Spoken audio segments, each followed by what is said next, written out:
We were beaten, we were, handcuffed. Tell me your name. Say it! Say it! Say it! Toby! It was traumatizing, man. It was a night of hell, something I never thought I would go through. 3 such camps existed in the Devil's Punch Bowl area of Natchez. A massive exodus of former slaves from southern plantations trekked northward in hopes of reaching a location of true freedom, but embittered soldiers, resentful that the people considered property were now free, had other plans.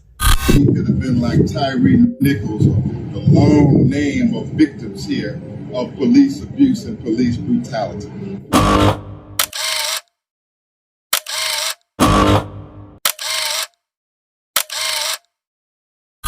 These officers used and violated the laws of excessive force, illegal search and seizure, inadequate training and supervision against Rankin County. They don't supervise and monitor anything.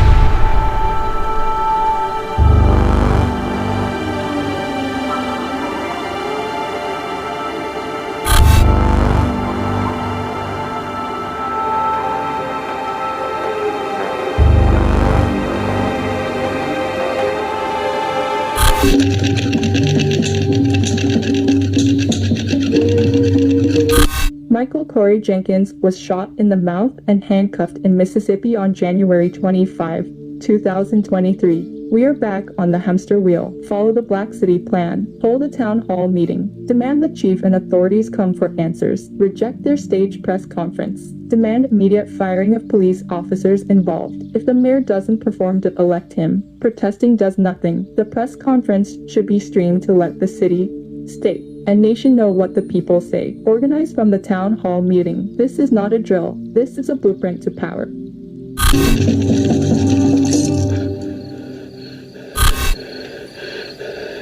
You should have left them chains alone, nigga. Chains ain't right for nigga fiddler.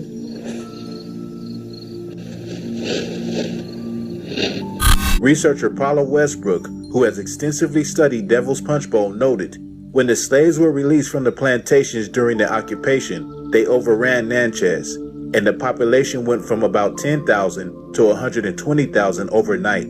Unable to grapple with an instant population swell, the city turned to Union troops still lingering after the war to devise a merciless, impenitent solution. So they decided to build an encampment for them at Devil's Punch Bowl, which they walled off and wouldn't let them out. Former director of Natchez City Cemetery, Don Estes, explained, Devil's Punch Bowl is so named for a cavernous bowl-shaped gulch walled off by treetop cliffs. It was the perfect place in the heart of nature for the army to enslave people and carry out their regime of torture. The men were forced to undergo heavy labor throughout the day while the women and children were simply locked up behind the walls.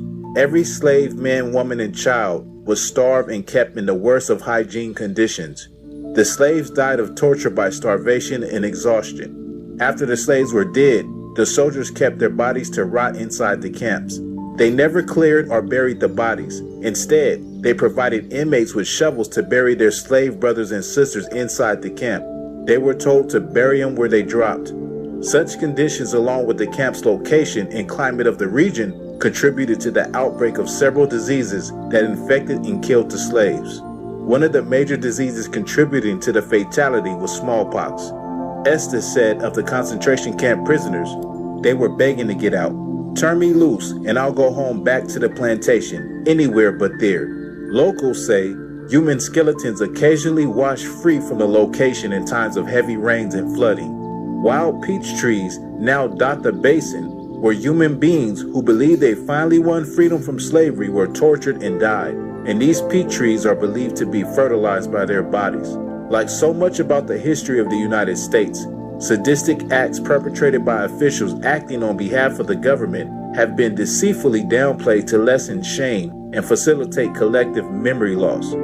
Whatever the full truth about Devil's Punch Bowl, it's a veritable guarantee no history book will be honest or thorough enough to shed light on the excruciating conditions similar to Nazi concentration camps. Say your name. Your owner's wife chose for you. Say your name. He said. Say it again. Louder.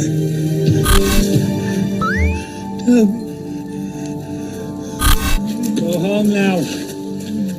Everyone go on, go. Tomorrow's another work day.